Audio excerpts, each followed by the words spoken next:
Exodus chapter 22, New American Standard Version.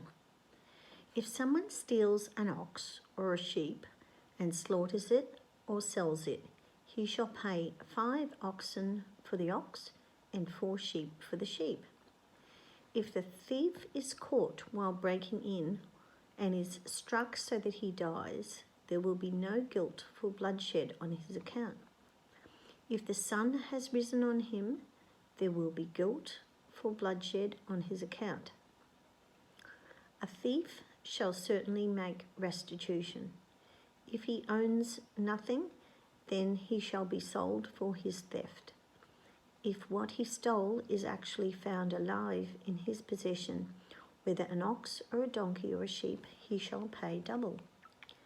If someone lets a field or vineyard be grazed bare and lets his animal loose so that it grazes in another person's field, he shall make restitution from the best of his own field and the best of his own vineyard.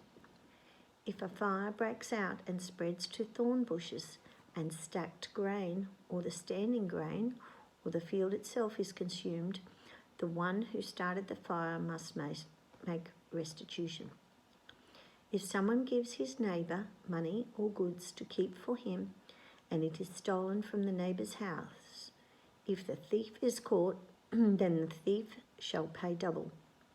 If the thief is not caught, then the owner of the house shall appear before the judges to determine whether he laid his hands on his neighbour's property.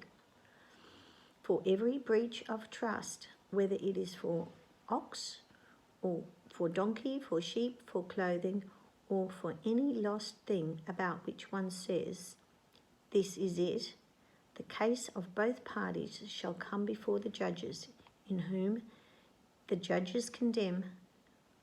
He who the judges condemn shall pay double to his neighbour. If someone gives his neighbour a donkey or an ox, a sheep, or any other animal to keep for him, and it dies, or is injured, or is driven away while no one is looking, an oath before the Lord shall be taken by the 2 of them that he had not laid his hand on his neighbour's property, and its owner shall accept it, and he shall not be compelled to make restitution. But if it is actually stolen from him, he shall make restitution to the owner. If it is all torn to pieces, have him bring it as evidence. He shall not be compelled to make restitution for what has been torn to pieces.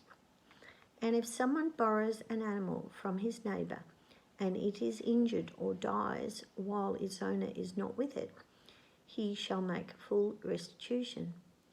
If its owner is with it, the borrower shall not be compelled to make restitution. If it is hired, it came by its hire. If a man seduces a virgin who is not betrothed and sleeps with her, he must pay a dowry for her to be his wife. If her father absolutely refuses to give her to him, he shall pay money equal to the dowry for virgins. You shall not allow a sorceress to live. Whoever has sexual intercourse with an animal must be put to death. He who sacrifices to any god other than to the Lord alone shall be utterly destroyed. You shall not oppress a stranger nor torment him, for you were strangers in the land of Egypt. You shall not oppress any widow or orphan. If you oppress him at all, and if he cries out to me, I will assuredly hear his cry, and my anger will be kindled. And I will kill you with the sword, and your wives shall become widows, and your children fatherless. If you lend money to my people, to the poor among you, you are not to act as a creditor to him. You shall not charge him interest. If you ever seize your neighbour's cloak as a pledge, you are to return it to him before the sun sets, for that is his only covering. It is his cloak for his body. What else is he to sleep in? And it will come about that when he cries to me, I will listen to him, for I am gracious. You shall not curse God, nor curse a ruler of your people. You shall not hold back the offering from your entire harvest and your wine. The firstborn of your sons you shall give to me. You shall do the same with your oxen and with your sheep, and it shall be with its mother for 7 days. On the 8th day you shall give it to me. You shall be holy people to me. Therefore you shall not eat any flesh torn to pieces in the field. You shall throw it to the dogs.